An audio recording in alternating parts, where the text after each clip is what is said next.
ازيكم عاملين ايه؟ يا رب تبقوا كويسين وبخير ان شاء الله. النهارده الحلقه الثالثه من حلقات انا والمشاعر.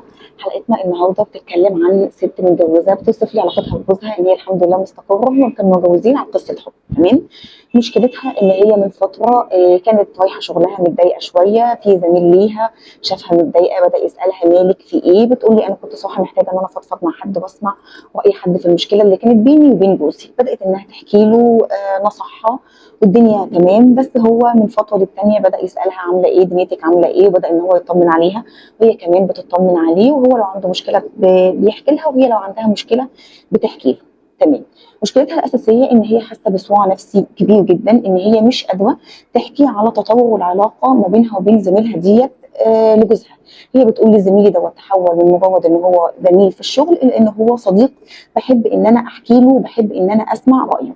وفي نفس الوقت انا مش قادره ان انا اصرح لجوزي بتطور العلاقه دي، لاني حاسه ان هو مش هيقدر يتقبل الفكره. اعمل ايه؟ انا عندي احساس بالذنب فظيع. تمام. طيب انا لما اتكلمت معاها شويه قلت لها اوصفي لي كده تطور العلاقه بقى بينك وبين جوزك، يعني ثابته من اول ما اتجوزتوا، بقت احسن بقت اوحش؟ فبتقول لي ان احنا واخدين بعض عن حب، ولسه الحب الحمد لله لسه موجود لغايه دلوقتي، بس يمكن في اخر سنتين احنا بعدنا عن بعض شويه غصب عنه، هو نظرا للظروف الاقتصاديه اللي احنا فيها والضغط المادي اللي احنا فيه، وهو عاوز يوفر لنا حياه كريمه. عدد ساعات شغله زادت فبدا ان هو يبعد عني شويه، بس انا عذراه جدا.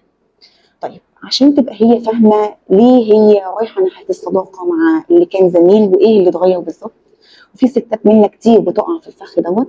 هي بمنتهى البساطه عندها احتياج عاطفي، جوزها بعد عنها، جوزها مبقاش موجود معاها زي الاول، وهي عذراء جدا جدا جدا. بس هي في جزء ما هي بقت مفتقداه، جزء الصديق اللي كانت بتحكي له وبترمي عليه كل همومها، بقت مفتقده الجزء ده.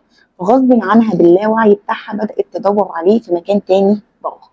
تمام. طيب انا الصح هنا ان انا لما اقول لك، لما انصحك ان انت لما يبقى في عندك صراع في اي حاجه، كل بني ادم منا عنده المرجعيه بتاعته، واهم طبعا مرجعيه هي الدين. والدين الحمد لله حدد شكل العلاقه بين الراجل والست عامل ازاي، والمفروض ايه الاطار بالظبط المفروض تتحط فيه. تمام. بس انا مش هكلمك بالدين ولا هكلمك بالعادات ولا هكلمك بالتقاليد، خليني افرجك على الفيديو الصغير ده لواحد من غير ثقافتنا خالص، المذيع الامريكي ستيف هارفي، وهو بيتكلم ان هو ما بيقدرش يعمل صداقات مع النساء، وان 90% من صداقاته مع الرجال. خلينا نسمع رايه كده ايه في الصداقه بين الراجل والست ونرجع لبعض تاني. You're an attractive woman. There's some guy somewhere saying, "Yeah, we're friends." No, that's not true. He's your friend only because you have made it absolutely clear that nothing else is happening except this friendship we have. We remain your friends in hopes that one day there'll be a crack in the door, a chink in the armor, and trust and believe that guy that you think is just your buddy, he will slide in that crack the moment he gets the opportunity. And you Because think we're most men guys. think this way? 99.9% of us think that way. And you tell this to a woman and it just خلينا blows her شفنا back. الفيديو وسمعنا رأي شخص ولا ينفع نقول عليه متشدد ده بيتكلم بالدين، ولا ينفع نقول عليه راجعي ولا متخلف ده بيتكلم بالعادات وبالتقاليد. وانا هنا كنت قاصده ان انا اجيب واحد مختلف عنا تماما، لان الصراع اللي انت فيه دوت صراع بين قيمك واخلاقك واللي انت اتربيتي عليه واللي انت عارفه ان هو صح. تمام. وبين كل حاجه بتحصل غلط حواليكي. احنا لما بنسمع استاذ اسامه منير، عاوزاكي كده تتفرجي على الحلقات بتاعته وتشوفي حجم الخيانات دلوقتي اللي بقت موجوده. تمام. ليه؟ عشان بمنتهى البساطه الموضوع كله بيبتدي ان انا بسيب الباب متوارب. بعد ما كنت قافله الباب بالضبه والمفتاح زي ما بيقولوا وحاطه 100,000 ترباس، لا، ده انا بقى ان انا افتحه، وعندي اعتقاد ان شويه الهوا الصغيرين اللي هيخشوا لي من الباب دول مش هيأذوني في حاجه. الهواء الصغير اللي هيخش من الباب دوت هيبقى عصير ورياح هتدمر حياتك.